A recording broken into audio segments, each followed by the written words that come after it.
ফাল্গুন মাসের কৃষ্ণপক্ষের চতুর্দশী তিথিতেই পালিত হয় মহাশিবরাত্রি ব্রত। মনে করা হয় এই তিথিতেই শিব পার্বতীর বিবাহ হয়েছিল, তাই এই দিনটি আমাদের কাছে অত্যন্ত গুরুত্বপূর্ণ একটি দিন।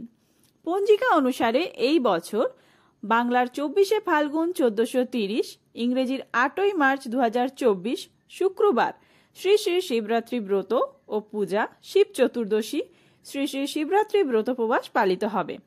চতুর্দশী তিথি শুরু হচ্ছে 8ই মার্চ রাত্রি 9:57 ভারতীয় সময় অনুসারে, আর চতুর্দশী তিথি সমাপ্ত হচ্ছে 9 মার্চ সন্ধে 7:17। শিবরাত্রির উপোস নারী পুরুষ, বিবাহিত এবং অবিবাহিত সকলেই পালন করতে পারবেন। বহু ভক্তেরা এই ব্রতের পূর্ণফল লাভ করার জন্য 4 প্রহরে 4 বার পুজো করে থাকেন। আবার অনেকে সন্ধ্যার পর প্রথম প্রহরে বাবার মাথায় জল ঢেলে ব্রত ভঙ্গ করেন। আজকের ভিডিওতে আমি যেই উপকরণগুলি দিয়ে যেভাবে পুজো করে থাকি সেটি আপনাদের সাথে শেয়ার করব। আমি প্রথম প্রহরে পুজো করছি, আর আপনারা যারা মন্দিরে বা বাড়িতে পুজো করতে চান এই সমস্ত উপকরণগুলি দিয়ে বাবা ভোলেনাথকে সন্তুষ্ট করতে পারেন। 4 প্রহরের মধ্যে প্রথম প্রহরের পুজো হবে 8ই মার্চ সন্ধ্যা 6:25 থেকে রাত্রি 9:28 মধ্যে।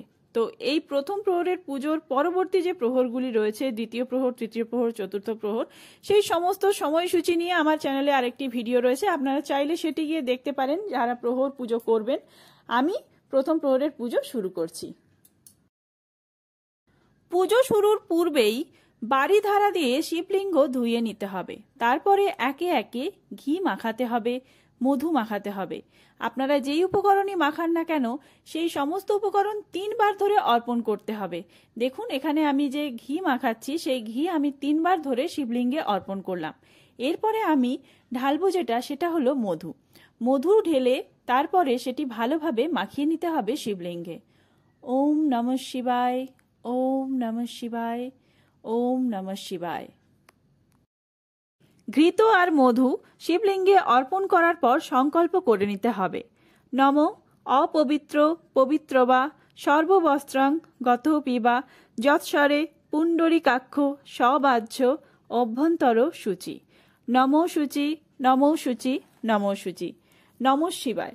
বাবা মহাদেব, আমার পুজোর মধ্যে যদি কোনো ভুল ত্রুটি বা অন্যায় হয়ে থাকে তিনি যেন আমায় ক্ষমা করে দেন, আর আমার পুজো যেন তিনি গ্রহণ করেন, আর আমার সমস্ত প্রকার মনোবাসনা যেন তিনি পূরণ করেন। নমঃ শিবায়, নমঃ শিবায়, নমঃ শিবায়।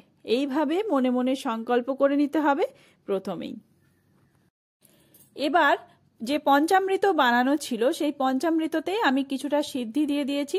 সেই সিদ্ধি সহ পঞ্চামৃত আমি শিবলিঙ্গে অর্পণ করলাম, সাথে আমার দুধাভিষেক সম্পন্ন হলো। এবার একটি পরিষ্কার তুলো দিয়ে আমি শিবলিঙ্গটা ভালোভাবে পরিষ্কার করে মুছিয়ে নিচ্ছি। আপনাদের কাছে যদি পরিষ্কার সুতির কাপড় থাকে সেই সুতির কাপড় দিয়েও আপনারা মুছিয়ে দিতে পারেন, তবে অবশ্যই ভালোভাবে পরিষ্কার করে মুছিয়ে দেবেন। তারপরে আপনাদের যে সমস্ত কিছু অর্পণ করার আছে বাবার কাছে, বেলপাতা, তারপর বিভিন্ন ধরনের ফুল বাবার পছন্দের, সেই সমস্ত কিছু একে একে অর্পণ করবেন। এবার এখানে প্রথমেই আমি পবিত্র গঙ্গা জল কুমণ্ডলুতে করে শিবলিঙ্গে দিলাম। আপনারা মনে রাখবেন অবশ্যই শঙ্খই করে এখানে বাড়িধারা অর্পণ করা যাবে না। বাবার পুজোয় শঙ্খ কোনোভাবেই ব্যবহার করবেন না। আর প্রথমেই অর্পণ করতে হবে বেলপাতা। একটি বেলপাতাতেই নাকি দেবাদিদেব সবচেয়ে বেশি তুষ্ট হন। এখানে আপনারা অবশ্যই লক্ষ্য রাখবেন যে বেলপাতা যেন কোনোভাবেই ফুটো ফাটা না থাকে, পরিষ্কার আর স্বচ্ছ বেলপাতা হতে হবে, যেন বেলপাতা অপরিষ্কার না হয়। পাতাগুলি আগে থেকে ভালোভাবে ধুয়ে নেবেন, আর ফুটো ফাটা বেলপাতা কোনোভাবেই অর্পণ করবেন না। আমি এখানে 3টি বেলপাতা অর্পণ করেছি। আপনাদের কাছে এর অধিক সংখ্যক বেলপাতা থাকলে সেই অধিক সংখ্যক বেলপাতাও আপনারা অর্পণ করতে পারেন। কথায় আছে একটি বেলপাতাতেই নাকি সবচেয়ে বেশি তুষ্ট হন দেবাদিদেব মহাদেব। তাই বেলপাতা তো অর্পণ করা হয়ে গেছে, এবার আমরা অর্পণ করছি ধুতুরা ফুল। এখানে আমি 2টি ধুতুরা ফুল অর্পণ করছি, কারণ ধুতুরা ফুল দিলে আপনাদেরকেও 2টি দিতে হবে। বাবার 2 কানে 2টি ধুতুরা ফুল থাকে, তাই সেই মতো 2 কানে 2টি ধুতুরা ফুল দেওয়ার জন্য 2টি ধুতুরা ফুল অর্পণ করতে হবে শিবলিঙ্গে। এবার অর্পণ করছি আকন্দ ফুলের মালা। আপনারা যারা শিবরাত্রির ব্রত করবেন অবশ্যই একটি আকন্দ ফুলের মালা জোগাড় করার চেষ্টা করবেন। আর তারপরেই 2টি মোমবাতি দিয়ে আমি আরতি করে নেব। আপনারা যারা মন্দিরে পুজো দিতে যাবেন তারাও মোমবাতি নিয়ে যাবেন, অথবা মাটির প্রদীপ নিয়ে যেতে পারেন। মাটির প্রদীপে তুলো দিয়ে সলতে করবেন আর তাতে ঘি দিয়ে নিয়ে যাবেন। সেই মোমবাতি বা প্রদীপ আপনারা জ্বালিয়ে দিয়ে আসবেন মন্দিরে। এখানে আমি বাড়িতে পুজো করছি, মোমবাতি জ্বালালাম।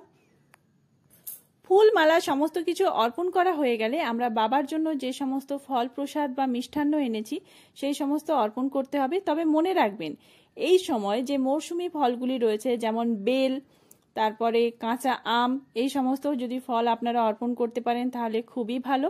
আর নয়তো যে সমস্ত ফল বাজারে পাওয়া যায় সেই ফল নিয়ে গিয়েও আপনারা অর্পণ করতে পারেন। এখানে আমি যেমন আপেল দিয়েছি আর দিয়েছি শাঁকালু, যে কোনো একটি রকমের ফল আপনাদেরকে দিতেই হবে। সাথে আপনারা যদি পারেন ধুতুরা ফল জোগাড় করে রাখবেন বাবা মহাদেবের জন্য। আর একটি কথা বলে রাখি, যেদিন আপনারা শিবরাত্রি ব্রত পালন করবেন তার আগের দিন অবশ্যই নিরামিষ আহার গ্রহণ করবেন। আর যেদিন ব্রত ভঙ্গ করবেন সেই দিনও অন্ন গ্রহণ করবেন না। যে কোনো ময়দার তৈরি জিনিস বা সাবু, সুজি এই সমস্ত খেয়ে থাকবেন আর ফলাহার করতে পারেন। সব শেষে আমরা ধূপ দেখাবো। ধূপ দেখিয়ে আরতি করে বাবার পুজো সম্পন্ন করব। ওম নমঃ শিবায়, ওম নমঃ শিবায়, ওম নমঃ শিবায়। ভিডিওটি ভালো লাগলে অনেক অনেক বেশি শেয়ার করবেন বন্ধুদের মধ্যে, আর কমেন্ট বক্সে লিখুন ওম নমঃ শিবায় অথবা হর হর মহাদেব। খুব তাড়াতাড়ি নতুন কোনো ভিডিও নিয়ে আসছি। সবাই সুস্থ থাকুন, ভালো থাকুন, ধন্যবাদ। হোলির ভিডিও আসছে খুব তাড়াতাড়ি।